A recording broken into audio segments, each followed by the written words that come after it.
What is going on, y'all? Welcome back to another episode of Sloppy Saturdays. And today we're going to go over the top 25 from the Coaches Poll. Preseason top 25 Coaches Poll just released. And we're going to go over the top 25 teams. Just basically what I think of each team at their rank. Do I think they're going to move up or down? Do I think they deserve this rank? Do they're overrated, underrated? We're going to go over my expectations for these teams for the season. Now, as you guys know, as we were getting closer to closer in college football, you have known my opinion on a lot of these teams in college football. We've done if there's 25 teams on this list, we've done probably 10 to 15 previews on each of these teams individually. And then we've talked about basically all 25 of these teams in spurts throughout our videos. But today, like I said, we're going to go over the rankings and I'm going to tell you guys what I think about each team pretty much at their rank. Now, when you get into this ranking, starting from the top, you have Texas, Ohio State, Penn State. I'm going to go over that group in the top three.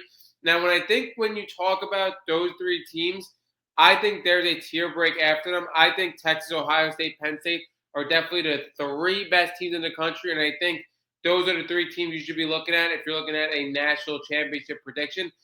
My friend hit me up. I don't know if he's watching this. He told me, who do you like as a national championship bet, future bet? I said I don't know who you like, but you would have to take one of those three teams. I think there's a significant tier break after that.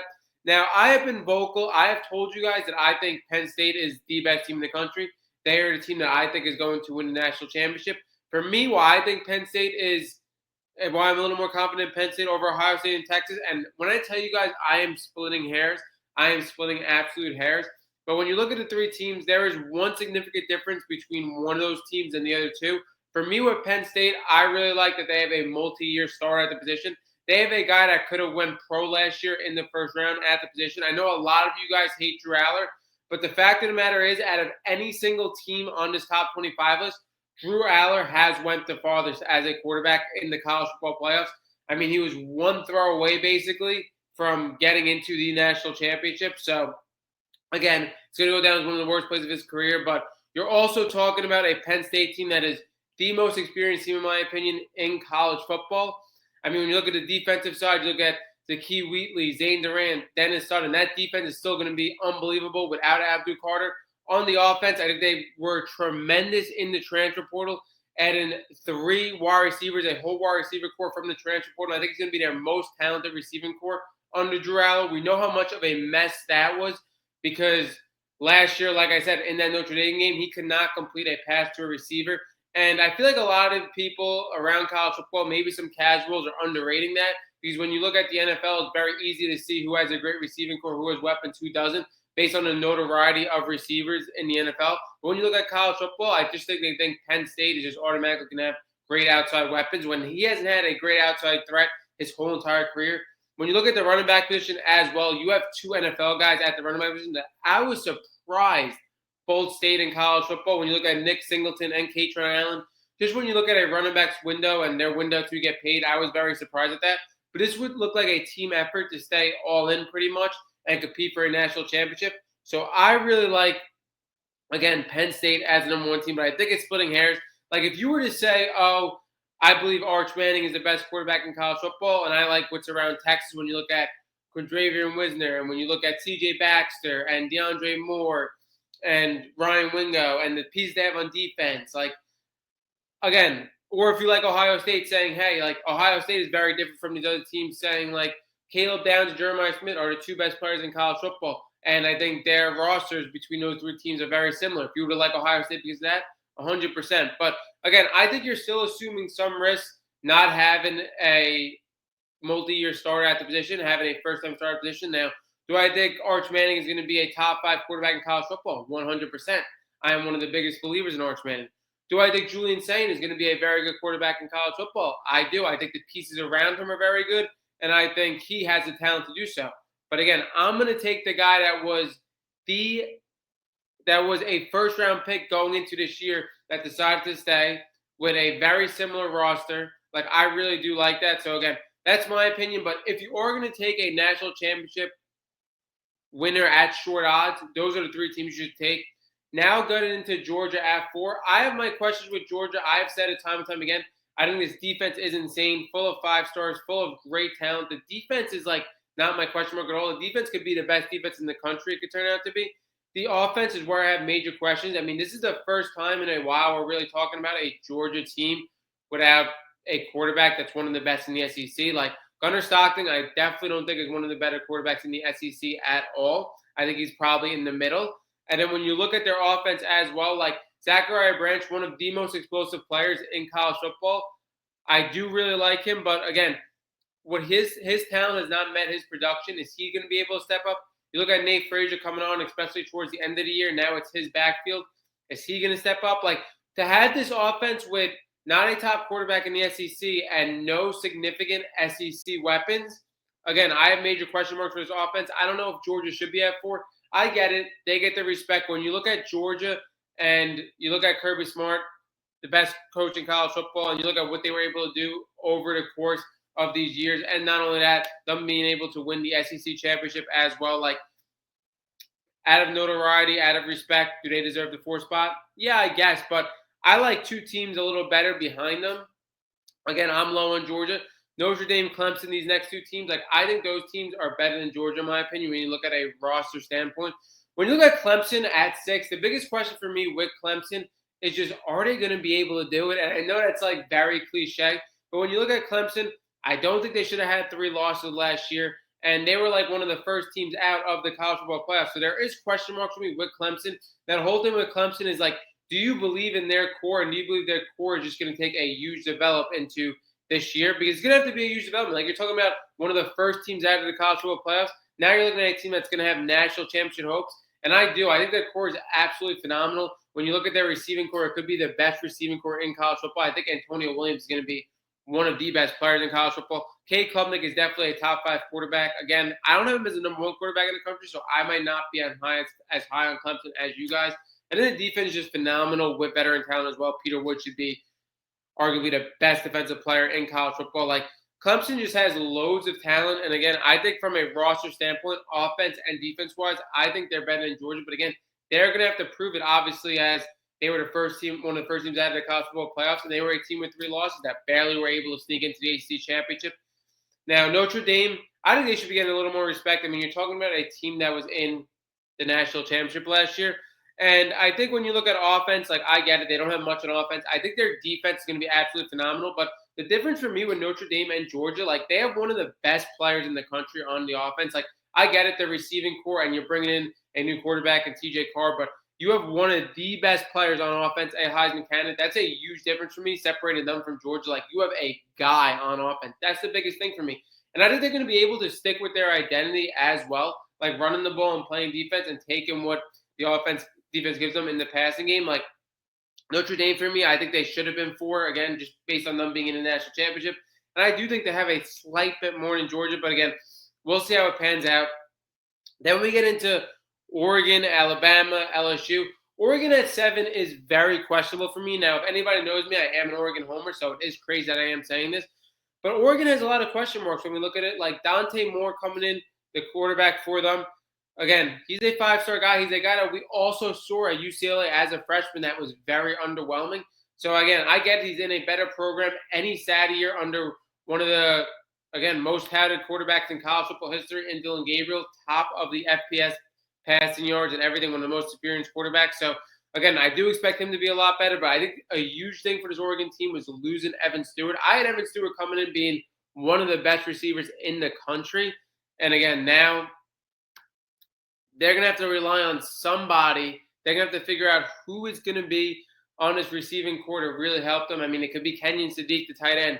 It could be Decorian Moore, the number 1 guy coming out of high school at the receiver position.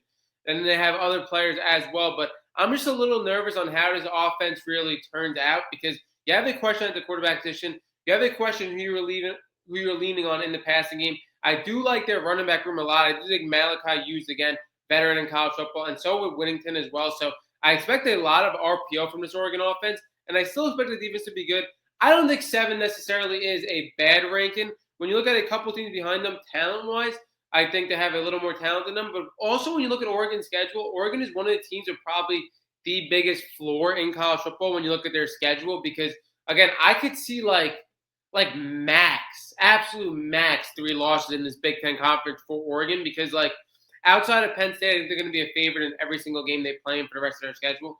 So I don't mind them at 7, I guess. I don't mind it. I do think, like I said, some of the teams behind them are more talented. Alabama at 8, I do really like that. I think Alabama under Ty Simpson. Not saying Ty Simpson is more talented than Jalen Miller. I think he's just a way better fit. And I think this Alabama team on offense and defense were able to retain major parts of their core. I expect Ryan Williams to take a huge jump in production as well, be one of the best players in college football. I don't think he was getting enough chances last year at all. I think Alabama's going to be solid on both sides of the ball. LSU, I think, is a little underrated. I get the defensive concerns for LSU, but on offense, you could possibly be talking about the best offense in the entire country. To have that at 9, like, I think LSU is a little better than Oregon for sure. I think they have one of the best quarterbacks in the country. I think they have arguably the best receiving core in the country, head-to-head with Clemson. Like, that's going to be a shootout in week 1. Their running back, Caden Durham, really good as well. I mean, one of the best freshmen last year. So I think LSU could be a little higher in this list. Then getting into Miami at 10, I'm surprised Miami's getting this much respect. I feel like Miami hasn't been getting that much respect in the offseason, but I don't mind Miami at 10 at all. I think in an ACC where they should really be in the ACC championship for sure. I think when you talk about the transfer portal add in Carson Beck, I think that was huge for them. I think a lot of people underrated that. I mean, that was a guy that we were talking about last year at this time being the best quarterback in the country. And like I said, in the ACC, there's a ton of opportunity for this team. I get there's a ton of turnover on offense, but I think they should still be very explosive. I like Miami at 10. At 11, I like Arizona State. I love Arizona State. I mean, I've told you guys time and time again, I think Arizona State is the best bet in college football. I think in the Big 12, they for sure have the most talent. I think Sam Levitt is criminally underrated. I think them having Jordan Tyson as well, the best weapon in the Big 12 conference as well. I get the Big 12. Everybody's like going to be a game or two like difference of each other, and also that, you know, the Big 12, every game is going to be a tough game for those teams. But I think Arizona State really separated themselves. I think they did a great job in the transfer portal as well. The biggest thing is, like, how are you going to replace Cam Scadaboo? I like what they did in their running back room. I like what they did in their receiver room. They have a lot of guys with very high ceiling in their receiver room, complementing that star in Jordan Tyson. I love Arizona State. I think they're going to win the Big 12. I think they're the best team in the Big 12 for sure. I love them at 11. I think that's the perfect spot for them. At 12, Illinois. Illinois is tough. It's not a team where I've really done, again, full in-depth reviews on. But Illinois, a lot of people have a lot of high expectations out of Luke Altmaier. Again, do I think he could be a top half quarterback in college football? For sure. Do I think he could be like a top 20, top 15 quarterback? Yeah. I don't know if he could be a top 10 quarterback in college football. That's where, like, you're pushing it for me. Their defense should be really good. Their schedule favors them in the Big 10. I guess I don't mind them at 12. But, again, there are teams behind them that I do like a little more. South Carolina, it's going to be very interesting to see them. I mean, we look at Lenore Sellers, he's going to have the most eyes on him in college football, as well as Dylan Stewart on the other side of the ball. Again, how much do they have outside of that in a tough SEC schedule? But they are a great team. At 13, I'm not in love with it. I don't hate it. At number 14, we have Michigan. I think this is a little too high. I think Michigan's getting just a little too much respect based on the notoriety. And again, everybody's super excited about Bryce Underwood. I expect Michigan's defense to be really good, as it always is. It was even great last year. It was great last year on one of their worst years. But again, on offense, it's really going to depend on how quick Bryce Underwood gets his feet wet in college football. Again, is he able to produce at the level we think he can in the first 3 or 4 weeks, or is it going to take some time? I think it's a little high for them. Ole Miss, I think, got really shafted in these coach pool rankings at 15. I think Ole Miss, again, when you look at the coach in Lane Kiffin, I think he's one of the best coaches in college football. When you look at Austin Simmons, I have very high hope for him. Again, a guy that we haven't seen much from, but a guy that Lane Kiffin put in that Georgia game for a drive where you could easily say your backup quarterback, hand the ball off a couple of times and just get out of here. Austin Simmons was absolutely poised and ripped it in that Georgia game. I think Austin Simmons has a lot of upside. I think he's going to be really good, and I trust Lane Kiffin. I think Ole Miss is a better team than 15th in the country for sure.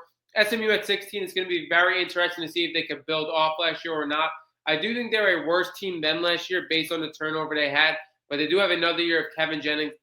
That will be interesting to see, but I guess from the respect from last year, you put them in at 16, a team that made the college football playoffs. At 17, Florida. I definitely have my questions at Florida. I think they're a very much improved team, but I think they have one of the most toughest schedules in college football, and I just flat out don't think they're going to be able to hold this 17 rank. 18, we have Tennessee, another team I have major question marks. I think their defense should be good, But what happened with Nico Iamaleava and that offense not having him, who we thought was definitely going to be there at this time last year. Not only that, running that offense through Dylan Sampson last year and not having him. Tennessee's another team where I'm not sure they're going to be able to hold this rank at 18 in the SEC. At 19, we have Indiana. I'm not huge on Indiana either. I have to look at their schedule a little more. Again, not one of the teams we went in depth on. I know they play Oregon, but Indiana, again, a team that benefited off their schedule for sure last year. Yes, they won the games they played, but when we saw Indiana play like great teams, like when we saw them play Notre Dame, when we saw them play Ohio State, they flat out couldn't hang. Again, can they be a 19, 20, 21 team in the rankings? For sure, 100%. And I think it's a fair spot. I'm not as high as Fernando Mendoza as the public is. I saw something here, the fifth best odds of going first overall in next year's draft. Like, that's crazy to me. Again, could they win the game they should win on their schedule? Yeah, but they could probably have to win every game they need to on their schedule to maintain this rank. At number 20, Kansas State. I absolutely love it. In the Big 12, there's so much opportunity. I said Arizona State was the best team, but Kansas State definitely is the second best team, in my opinion, in this Big 12. Like I said, with a ton of opportunity.